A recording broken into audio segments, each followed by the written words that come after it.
এবং আল্লাহর এই বান্দা প্রতিদিন 4টা 5টা 6টা প্রোগ্রাম করে। কেমন প্রোগ্রাম করে আমি একটু বলি।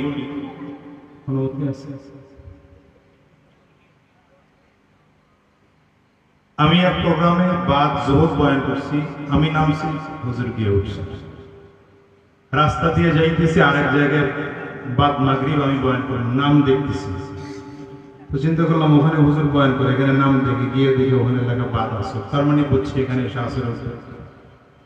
এরপরে আমি যেখানে গিয়ে বাদ মাগরিব বয়ান করছি, আমার পরে গিয়ে হুজুর উঠছে। এখন হুজুর উঠছে পড়তে আমার তো সন্দেহ হয়েছে, 3টা যেহেতু হয়েছে, বললাম আর কয়টা, আরো 2টা আছে। অথচ বিশ্বাস করবেন আজকে শুধুমাত্র একটা প্রোগ্রাম রাখছেন আলহামদুলিল্লাহ। এটা আমাদের এই এলাকাকে মহাব্বত করে উনি আজকের এই প্রোগ্রাম রাখছেন। আপনারা খুশি না বাজা? জোরে আওয়াজ দিয়ে আলহামদুলিল্লাহ বলেন তো। এই আওয়াজ না, আরো জোরে আলহামদুলিল্লাহ বলেন। এই তৌহিদি জনতা আজাদিকে ভোট দিয়ে চেয়ারম্যান বানাইছে। এদের ইমানি পাওয়ার কতটুকু আলহামদুলিল্লাহ দিয়া আইয়ুবী সাহেবকে এবং মুফতি রেজাউল করিম আবরার সাহেবকে আর আমার শ্রদ্ধা ভাজন চাচাজান বেগ সাহেবকে শোনায় দেন আওয়াজ দিয়ে আলহামদুলিল্লাহ। আরো জোরে আলহামদুলিল্লাহ। সুতরাং এই হযরতরা আমাদের এখানে আসবে, আমাদের এতটুকু চাহিদা, বয়ান না করতে পারলে অসুবিধা নেই। আমি লম্বা কথা বলবো না। মুফতি রেজাউল করিম আবরার সাহেব খুব ছোট একজন মানুষ, বয়সে আমাদের থেকে ছোট, কিন্তু এইখান থেকে ওই পা পর্যন্ত পুরোটা কিতাব। কথা বলছেন, এটা মেমোরি কার্ড, ইমান মাথার থেকে ওই পর্যন্ত পুরোটা মেমোরি কার্ড করতে হবে।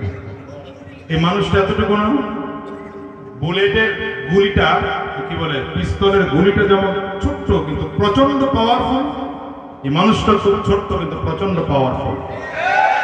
দোয়া করবেন আল্লাহ তাআলা আমার এই ভাইটাকে দ্বীনের পাক্কা সাচ্চা খাদিম হিসেবে আল্লাহ তাআলা কবুল করুক। আমি শ্রদ্ধাভাজন আল্লামা হযরতুল আল্লাম আইয়ুবী সাহেবকে অন্তর থেকে ধন্যবাদ জানাই, তিনি আমার গ্রামে আসছেন এবং আমার স্নেহেরই বলতে হয়, আমার খুব প্রিয় মানুষ, যদিও বয়সের দিক থেকে স্নেহের, কিন্তু ইলমের দিক থেকে আমার শ্রদ্ধা। হযরতুল আল্লামা মুফতি রেজাউল করিম আবরার সাহেবকে ধন্যবাদ জানাই। এরকম মাহফিল প্রতি বছর হোক, আপনারা চান কিনা? কিন্তু একটা বিষয় আমার খুব লজ্জা লাগতেছে, এত বড় বড় মানুষ যারা লক্ষ মানুষের সামনে বয়ান করে, আমি আজকে তাদেরকে ওই উপস্থিতি দেখাইতে পারলাম না। এটা আমার কাছে খুব কষ্ট লাগে।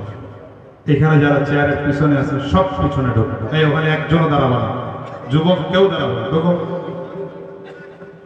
এই উল্টা দিকে হাঁটো কেন, ঢোকো, যাও ভিতরে দিকে যাও, এই হামিদুল্লাহ যাও ভিতরে যাও, ওই মুরব্বী বাজার আপনি যান